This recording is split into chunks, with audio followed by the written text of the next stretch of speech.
This is Angie Stewart. We are here Sunday morning in our Conscious Living Spiritist group. We are live. Welcome, welcome. We continue with our lectures in English on Sunday. So another beautiful Sunday here in Miami. Today was supposed to be raining really badly, but as you can see, the light and the sun is out. So it's really, really beautiful day.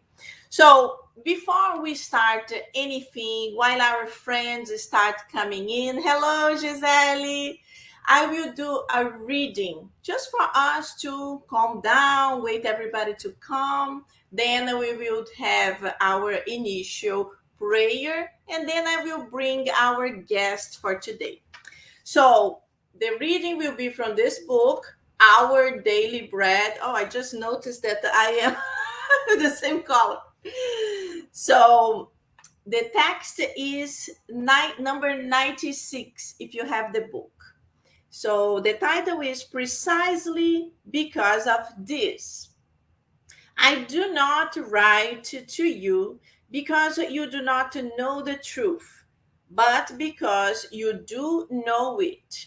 It's in John 2:21. The interchange, each time more intense between the living and the dead in general, constitutes a great event for the evangelical organizations. It is not solely a realization for the spiritist organizations. It belongs to the entirety Christian community. At this time, we notice that here and there organized dogmatic protest exists, but the revivification of the truth demands it. Every acquisition has a price, and any renovation encounters spontaneous obstacles. The day will come when the various subdivisions of evangelism will comprehend the divine finality of the new concert. The movement of spiritual interchange between the two spheres widens each day. The devotion demonstrated by the discarnated provokes the attention of incarnates. The Lord permitted a worldwide Pentecost for the readjustment of the eternal reality. It is worthwhile to notice that the moving and the motivating voices from the high commonly reiterate the formulas of the revelation and recall the wisdom of earth intent on extracting the most respectable concepts regarding life. It is at this point that we remember the words of John, who sincerely questioned, do the dead communicate with the living because individuals ignore the truth? Not so. If the departed once again speak to those that remain, it is because the individuals are aware of the path of redemption with Jesus, but they are neither inspired nor are they encouraged to trash out a path. As every message from our daily bread, very beautiful, and it's something for us to reflect. And it's good for us to understand that one day all the different religiosities will be connected in one thing.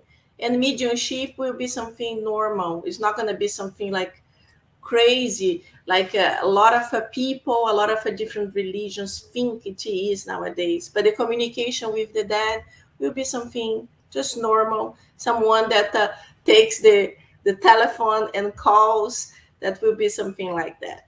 So my friends, I invite you at this moment just to close your eyes for a brief moment, and let's do our initial prayer for our studies of today, okay? God, our Mother and Father, thank you so much for being with us another day. Thank you for this opportunity where we are all together, even if our friends are online, but we will soon be together physically too. And at this moment, we would like to ask the enlightened spirits to guide all of us, to help us to connect, to be focused in what we will be listening today. And we also would like to ask the guardian angel of our dear speaker of today to inspire her, help her to connect with the message that she's bringing, that she already studied, so she can help us to understand in a better way. Thank you so much for all this beautiful energy that we are all receiving, and stay with us now and always. So be it. Very good, my friends. Awesome to be here again.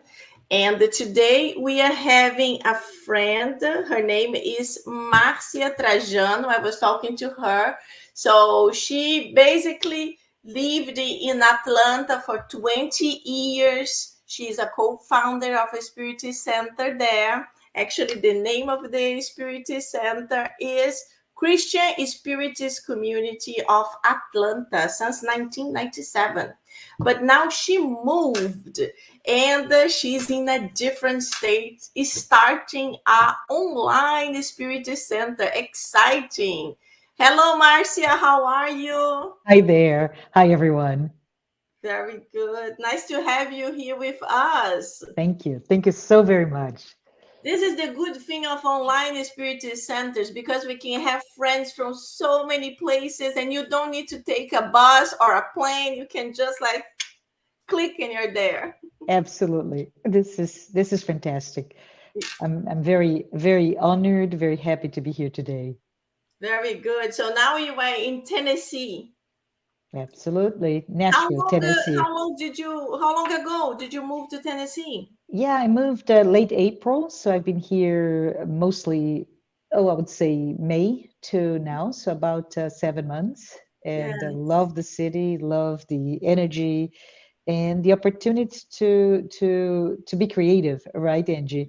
There is not a center, brick and mortar center today in Nashville, so this is an opportunity for us to, while Yes. we are during COVID, right? We're here stretching our imaginations to see what we can do to provide value, to provide a comfort, to provide what spiritism gives to us.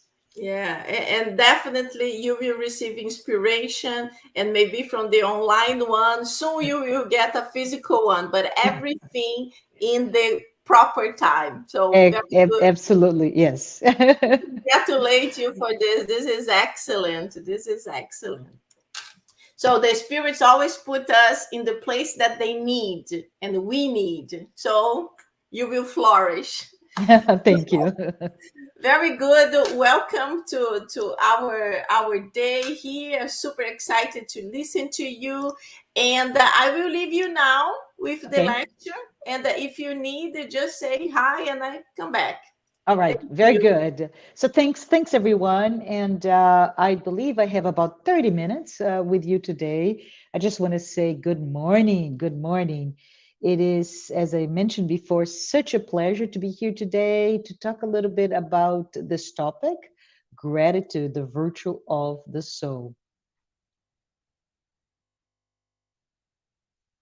So, just to give a little bit about my journey and why we are talking about the content, I've been studying Joanna de Angelis, for the past 5 years, properly studying, and her psychological series is just of an immense uh, content, and started studying with the study group its 17th book published, which is The Psychology of Gratitude.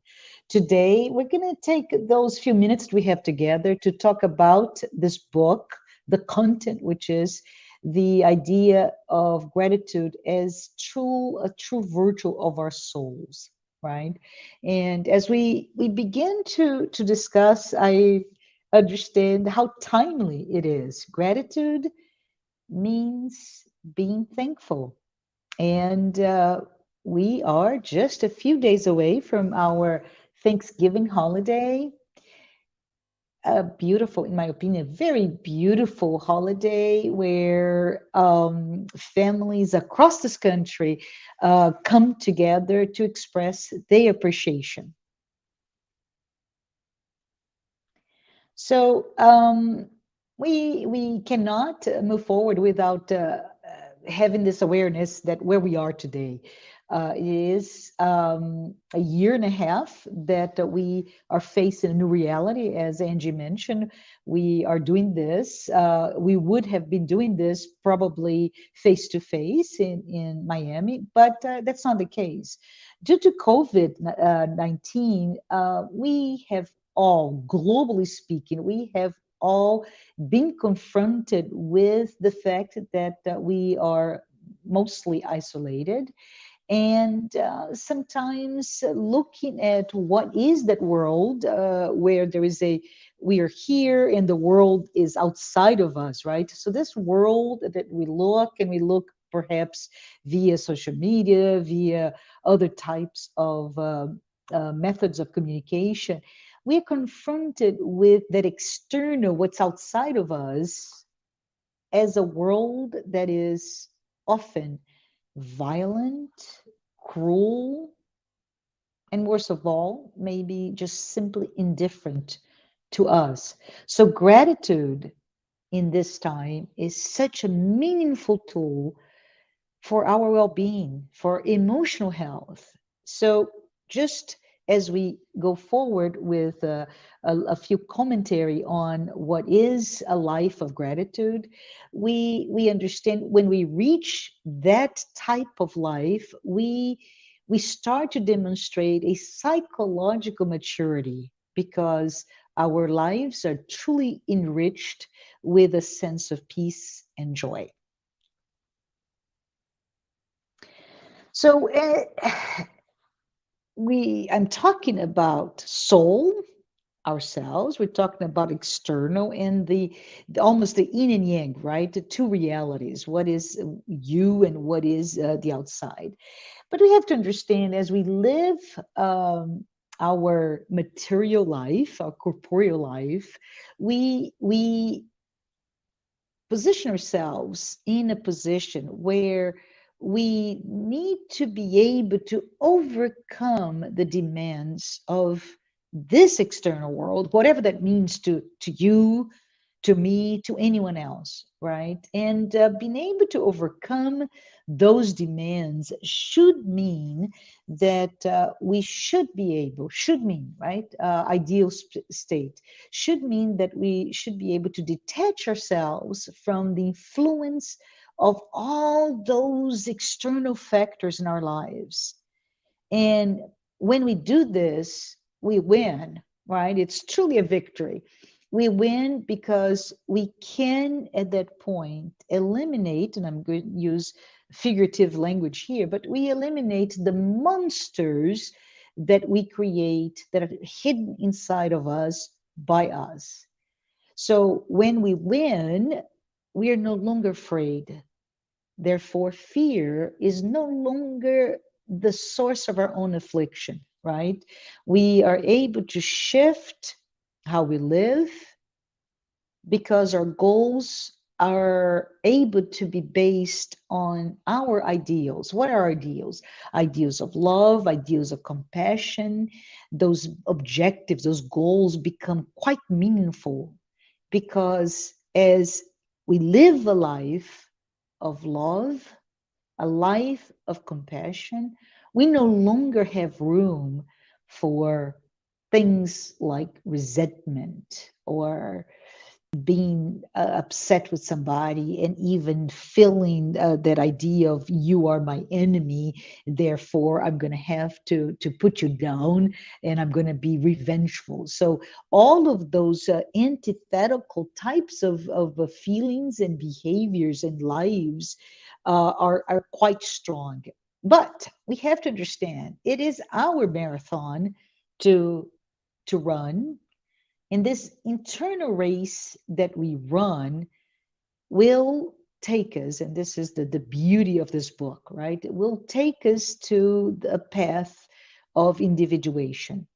When we more and more become individuated, our spirit, our soul, the more we overcome the pain, the suffering that are born out of our own egos, our own shadows. I come here because I start to use language which is psychotherapeutical, right? Joanna DeAngelis, our spiritual author in this book that was written by Divaldo Franco, uses a Jungian psychology, and she brings a lot of those terms. Maybe I'll stop to talk a little bit more about it. But as I said, we have just a few minutes to talk about it, and maybe you and I will come to an understanding of the challenge, this quite enormous challenge, which is how can I win the pressures of our material life, the pressures of that incarnation, this corporeal life, as we live in a highly materialistic society. And no judgment here. It's just the reality. So here goes my invitation on this Sunday before Thanksgiving, that we all embark in a life of gratitude. Life of gratitude. But what is life? Life is energy. Life is vibration. Life is present in all of the universe. It is also all of its expression, right? And we, as in our humanity, our lives really is a search for meaning. The meaning in every aspect of our lives, all the intricacies of our lives. And it is with that notion that we talk about it, that we come to understand that as we mature emotionally, our spirits, our souls, they become increasingly free from the shadow. And the shadow is the source of our great suffering, right? Our sense of guilt, our sense of our lack of authenticity, that we're not what we say we are.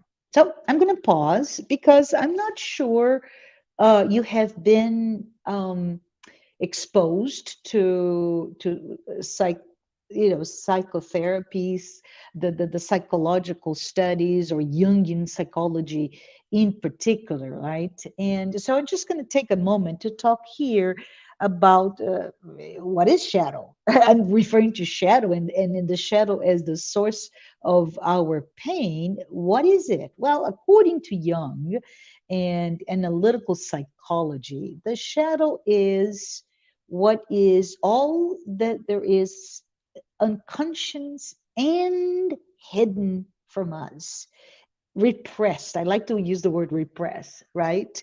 And it is done by our conscious ego, right? Our conscious ego will not identify in aspects of ourselves that it does not want to portray. So it is hidden from us, by us. Therefore, it is what is unknown of us by us, right?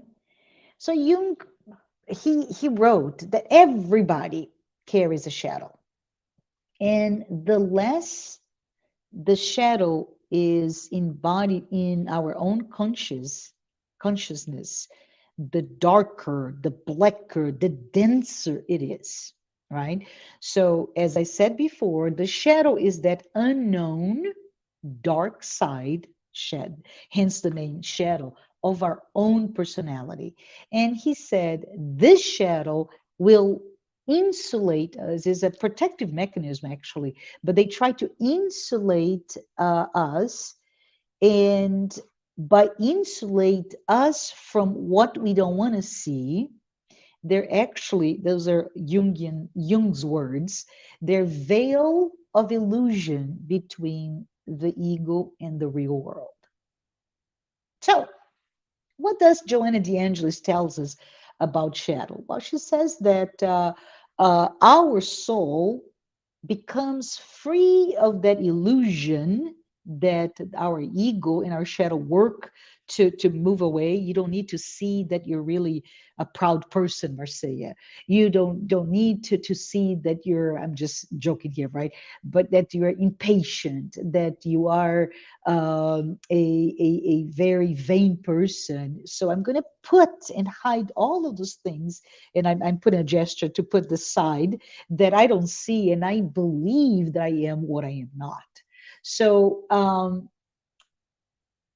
Joanna, in this book that I'm basing the content of today's discussion, she says that when we come in our journey, right, when we come to a point where we can reach our sense of identity, and she uses the term the balance of the ego self axis, right? So when we balance our ego, which is the center of our consciousness, and the self, the center of our unconscious, right? And Joanna calls self really our spirit, our the divine within ourselves. But she says, and many people will talk about, oh, this is your ego speaking, let's kill the ego. And we can't. The ego is what creates us in this corporeal life, the structure for us to be able to perform, to work, to exist, and exist and fulfill the demands of our external life. So we start to talk about external and internal, right? And back to Joanna, she says when we reach a point in our own maturity, psychological maturity, in our own lives where we can reach that sense of identity, where there is indeed a balance, an equilibrium between this ego self axis, we come to a point where we reach the awareness that life is to experience gratitude. And we talk about gratitude for all that we have the opportunity to live through. And that's just a beautiful sentence.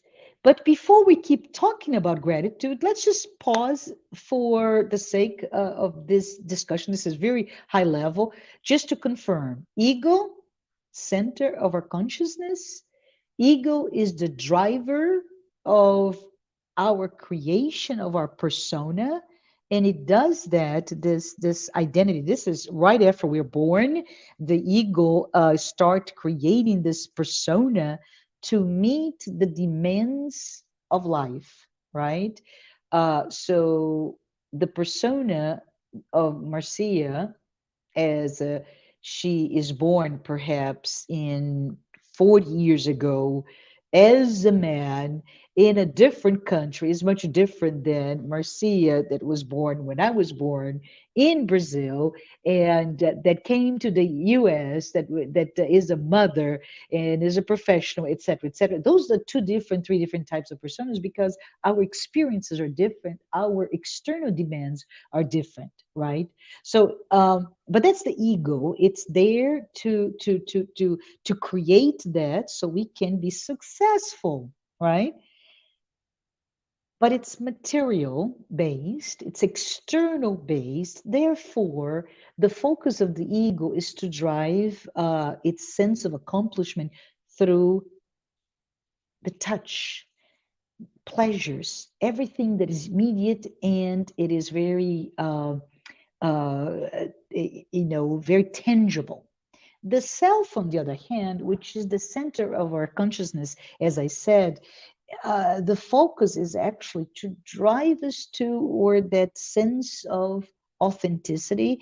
And it does that through um, truth, right? So whenever we focus on living, when we focus on being, when we focus on the expansion of who we are, our horizon, there we attain deep sense, and I'm going to use the pleasure because it goes back to definition of gratitude, right? It's thankful, but because we're pleasing. So we attain the deep sense of pleasure from knowing the essence of life.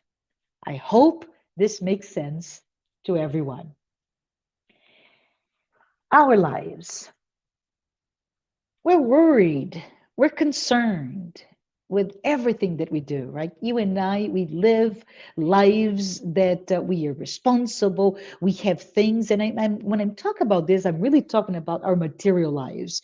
We have so much to do, and we commonly believe this is common, and it's okay. It's the basis of how we interpret things. But we commonly believe that gratitude is to say thank you, right? We thank you usually for someone or something that has done something to us that we say was good. Do we say thank you for hitting me in my car when I'm driving? No. Do we say thank you for not paying me for the work that I've done for you? No. We say thank you when we get a gift, when we are promoted, when we do things that we perceive that are beneficial to us. And this is what I call maybe a dance or ping pong game, even, right? You hit the ball and you hit the ball back. It is a very reactive way to do this. Is this bad? No, of course not. It's just very superficial level of gratitude. It is when we recognize, and because it is superficial, it's external, right? It can fall into a category perhaps of just convention, just ritual, right? And um, we can think that as such, it is also perhaps based on the early stages of our evolutionary process because it's actually based on the instinct of preservation, right? I am grateful when I feel a certain level of pleasure because my immediate needs has have been met, right? So uh, I don't know that we have time, but if you have a chance and you're listening to one of YouTube videos of Divaldo, and he's talking about this book, and I love the way how irreverent he talks about it. But we're so close to Christmas that he talks about the story about this woman really quickly, where she spends the whole day making a meticulous list of gifts that she's going to give during Christmas, and she talks about what she's given and how much it cost. And this is so beautiful, right? But the story goes, and his jokes about that at the end of the day, when it comes Christmas, first of all, she looks, did I get a gift back in return for my effort? And if it was, if I received, was it as good or as financially, monetarily speaking, as valuable as what I give to that person? If not, cross the person for that next year. So it's a great story because it tells us that this is a very basic level of I give and I need to receive. It's a very recognition on something that was received, and then I can be thankful. But then we come to the sense that gratitude is actually much more than that, right? Gratitude is a deep feeling. It is meaningful. It's not limited to the act of rewarding someone or something for what they've done to you. And it is with that sense that we understand that real gratitude, when we feel that, and it's a feeling, right? Real gratitude takes us to an elevated platform. Those of us who are or can be grateful, those of us usually understand meaning of life and understand and enjoy physical, emotional, psychological health. Those who are grateful enjoy an active and engaged life. And it's very important for us to take a moment to talk about it, because we discussed real quickly that yes, thank you for what you've done, but I am grateful. And this grateful means, first of all, I am grateful for the things that may, the good, bad, bad. Maybe I interpret it as bad, but with understanding the mercy of God in its divine justice. Being grateful means that what I perceive as something that hurt me, something that was challenging to me, something that it just took me by surprise, right? That I should be grateful for that. And that poses a very interesting question. And throughout the book, many different chapters, Joanna talks about the idea that ascension toward the individuated soul, and as such, every challenge that we go through, we're actually overcoming something to become better. It's easy to understand, right? It's easy to understand in light of the law of progress, the law of cause and effect. All of those leads us to understand, as spiritists that we are, what does it mean to be grateful for what we receive. This is not an apology for suffering. It is understanding that when we are not, when we feel gratitude, when we are grateful, we understand and welcome all that come to us, all that is part of our lives, the good, the bad, and the ugly. And as they come, they're there because it will challenge us to be better, right? But let's talk a little bit the maybe the difficulty of living that life of gratitude, right? Because when we live a life, um, our lives, right, our material lives,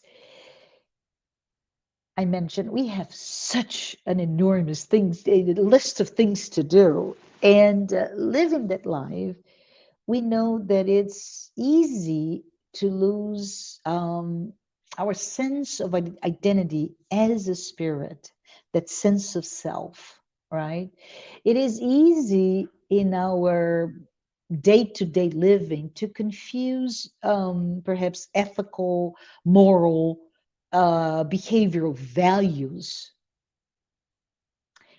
We're so busy that we become ungrateful. And when we cannot be grateful, we lose that sense of physical, emotional, psychological health. We would need more time to go about the details of it, but it's important for us to understand perhaps the root cause of how difficult it is to live a life of gratitude. I'm going to try in the next few minutes to talk about it because the first the root cause, right, the cause that leads to that is our arrogance, it's our pride, right? We in our day-to-day lives, and I'm saying I include myself, and I'm sure every single one of you come to just worries, concerns, and even restlessness just to do what we are here to do, our so called material or spiritual missions in life. And with that restlessness, we're actually bothered easily, right? People come to our lives, and the little to do, we may wake up feeling great, and we spill coffee in the morning. I'm like, oh, things are not going to be good today. Right? I'm just thinking out loud here. The tire of our car is flat. So we lose all of our well organized agenda for the day. And everything that happens to us, we have a sense of being bothered, but also we can become quite aggressive or violent or dwell in self pity.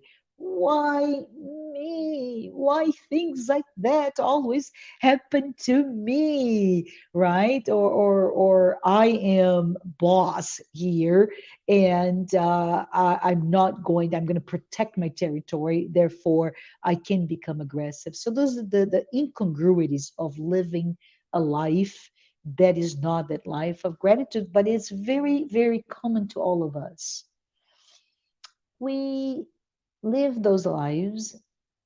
I call it lives of ungratitude when we're not truthful, when we're not strong, when we surrender to all those conflicts. And as a result of that life, we get quite good in create mechanism for transferring responsibility to what's going on.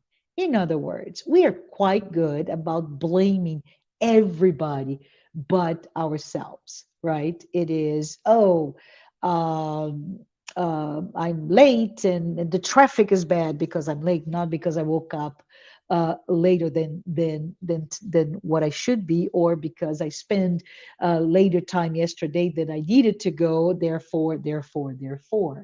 It is interesting that because of our ego is protecting ourselves, we are really, really quite good at protecting how we see ourselves, because we should never be wrong, right? We should always be the one person in the room who's right. But this is us. This is us. We need to understand that our self, right, the center of our unconscious, but it's really what connects us with God, with the divine.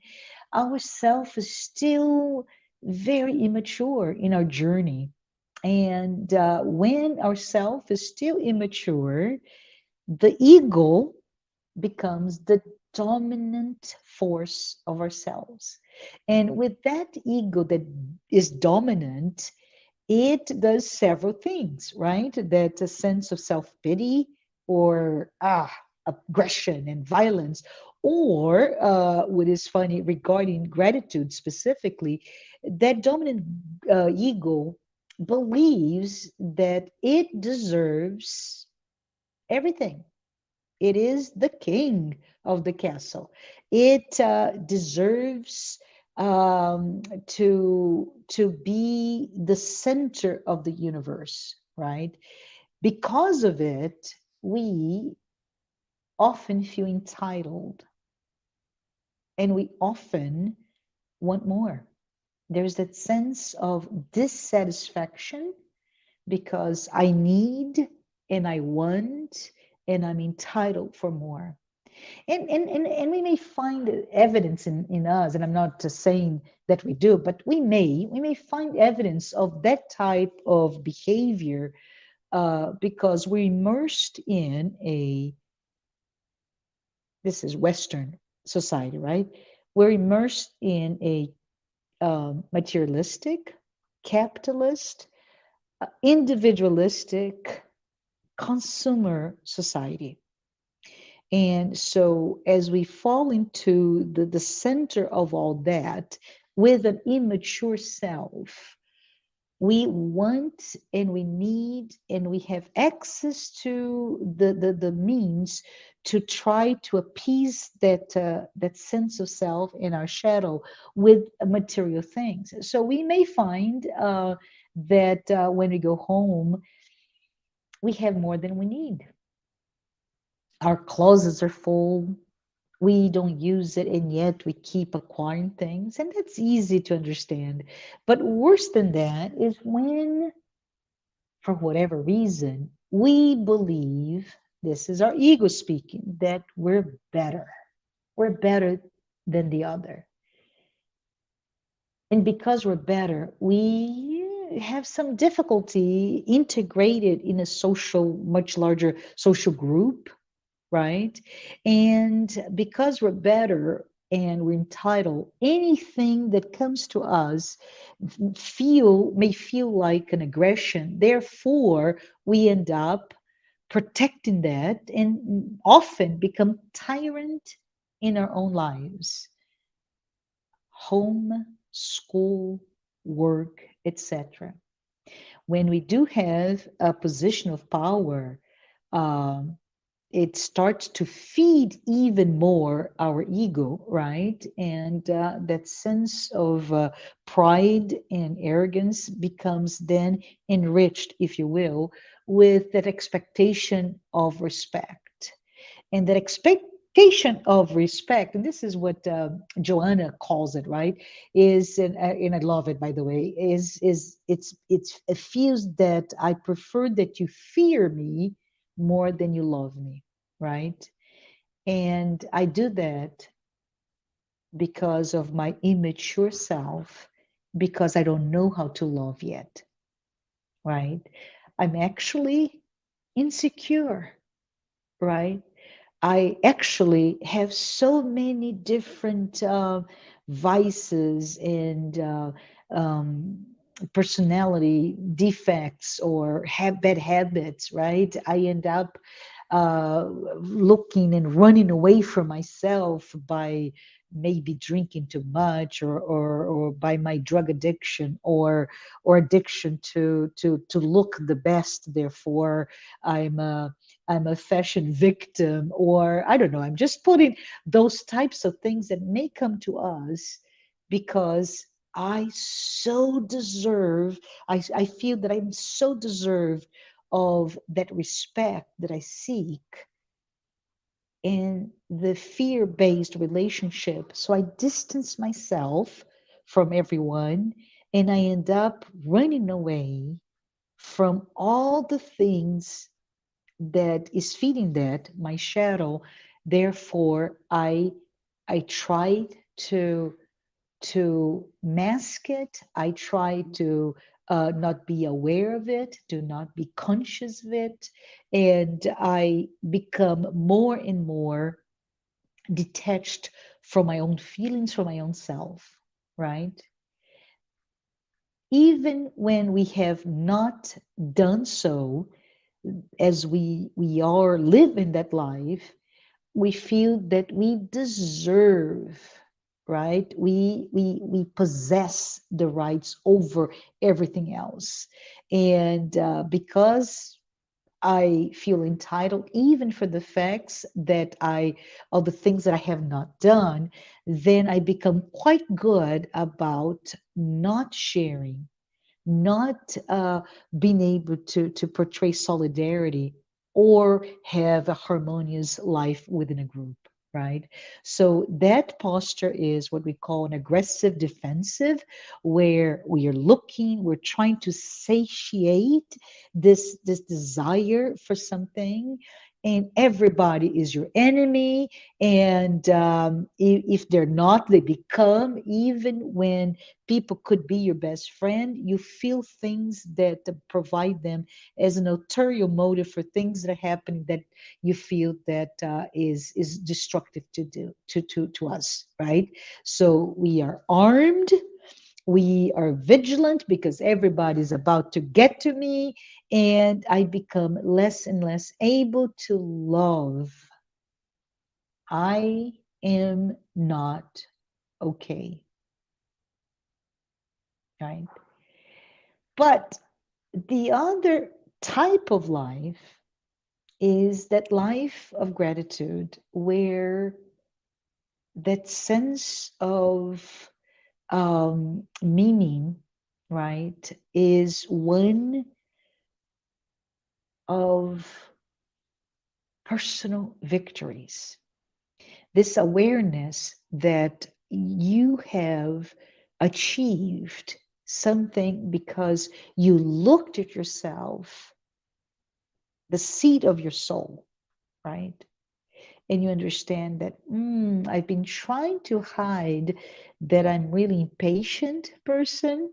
Let's look at it, let me work at it, and that winning that side of me that I'm so trying to hide from it, from me and from everybody else, is the actual victory, right? So it is very interesting that when we start to move away from living a life that you cannot be grateful, you are not grateful for anything, but when we shift to the life of gratitude, we receive. And we can stop here to say, what do we receive? Right? We receive this incarnation, we receive this body, we received a mother and a father, a family, we received our intelligence, we received the ability to learn about spiritism, we received that sense of community that even in this very, very difficult year and a half of social distance, we are here together, we are connected. And as we receive, we also have a natural sense of, I want to give, right?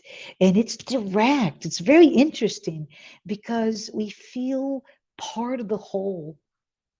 We don't need to, and you love people that love fashion, right? There's this, I have a sense of the beauty that fashion is, the artistic beauty. I'm not talking ill of that, but you don't need to be fashionable to be accepted. You are accepted. You sense the being part of the whole, right? And the more you love, the more you're grateful, the more you think. So, from that perspective, gratitude is such a blessing. I don't know, there we can put a value to it, and it is something in its very simplistic form, right? Has such a psychotherapeutical content for us. So, when we think of gratitude, let's think about all that we have received, right? And all that came to our lives, every challenge. If you think in terms the challenges that the living a life is, we can just pause for a second to understand that every step of the way, every so-called problem is a challenge that by overcoming that, it makes us stronger, right? So the baby's first crawling, which is an effort, then the first step with all of falls and tumbling, and then with school, right, with the being tested with all the knowledge that is acquiring as it grows, that child, everything that it overcomes, it is such a sense of joy for the growth that it has. And when we do this, for example, when I come to the sense that I am now a child that knows how to crawl, knows how to walk, I can even run. If I need to close the door, I simply get up and I close the door. I don't think about it. I don't have to. And like that, every single victory of our soul, when we become that mature spirit, we don't think about it. It is part of our new nature, right? The new person that we are becoming. So it's very important that the existential meaning of all that we acquire, it is directly linked with that sense of gratitude, of living that life of gratitude. And so at that point, we understand, and remember what the Joanna mentions, right? We understand that when we have that equilibrium, that balance between your ego and yourself, you no longer become dominated by a sense of I need to be superior. You because now that equilibrium leads a life of gratitude, a life of quiet, a life of full of that sense of direct linking with what God needs of us and wants of us and has for us as we reach our maturity. So it is a blessing, and what we think about it when we get to that point is that we could always go back to a materialistic view of gratitude, right? We could forget about all the the psychological content of gratitude that renews us, right? Those psychological contents, they are a motivating aspect for our maturity and our renewal as a being, right? And I would like to, as we get close to the end, I believe, to think about a mere flower, right? So that flower, as we observe it, it contains the perfume, right? And we are so grateful for the flower, the beauty of the flower, the perfume, and the breeze that came and let that perfume come to us. And we can think about it. If we were that flower, would we also be grateful as a vegetable, right? As a part of that kingdom. But can we think about if we were it, the sense of gratitude for everything that had to take place, the fertilizer, the water, the sun, right? All of it that came together to transform and work and create that very delicate flower. And it's very interesting because if you think about, let's go back to, I said fertilizer, right? When we think about fertilizer, it is smells bad. It is, if you think very simplistically, it's a putrefying matter, right? That will become a source of life for that flower. So it's very interesting because we can look at it and have a very, very strong correlation to our lives, right? When we as spirits reach that sense of goal of our the meaning of being immortal, right? And as we mature psychologically, we understand that the goal of living is that goal of discernment, the goal of understanding and thanking, being grateful for everything, for that opportunity. So, from that sense, um, gratitude is an internal state that it is lovely, is an internal state that grows and grows. And the more it grows, the more it offers joy and peace. So those who are grateful in whatever level, very superficial, not, and they're grateful with a smile, right? They're grateful with a word. They're grateful with the facial expression when they're in silence, or when they sing, or when they pray. That person is living life. It's living a happy life. And at that point is that when I say that living that grateful life just means that we don't expect anything in return. And we could talk forever about that path for individuation. I think I'm reaching my limit of time, and I would like to ask Angie to get back so that we come to the conclusion of today's discussion on gratitude. Very good, Marcia. It's beautiful to have this gratitude within us and to understand it a little bit deeper, because exactly as you said, we only think about gratitude about somebody give us something, or like, oh, thank you. That's the only thing we come in our minds when we think about gratitude.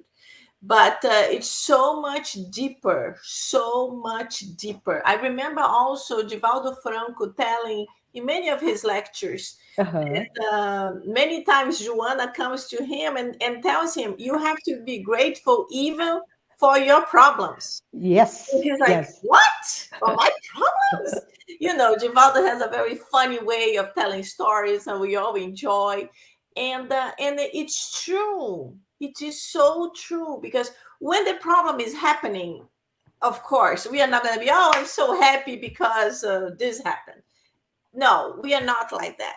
But if we reflect, we understand that everything happens for a reason.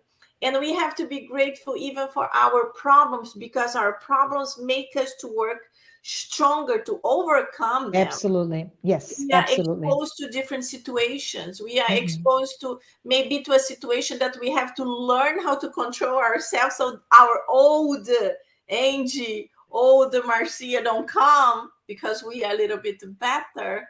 And then we are grateful because we overcame that, and something beautiful came out after it. I wish So I had a minute to tell a little story about myself that you would laugh. yeah, no, tell us. You have a minute. You have a minute. Okay, so you said I was here for 20 years. I actually have been in the US for 36 years now, going on 36. So most of my life I lived in this country. But as I came and I was in school, doing college, I got my job. Now think in terms. I've lived my entire life until then in Brazil. English has never been my native tongue, so it was a foreign language to me, very rusty, very difficult. And I get my first job, and it was at the school, and they put me in as a receptionist with, and I'm dating myself tremendously, but with a PBX system, so 40 phone lines that all I had to do was answer the phone and transfer.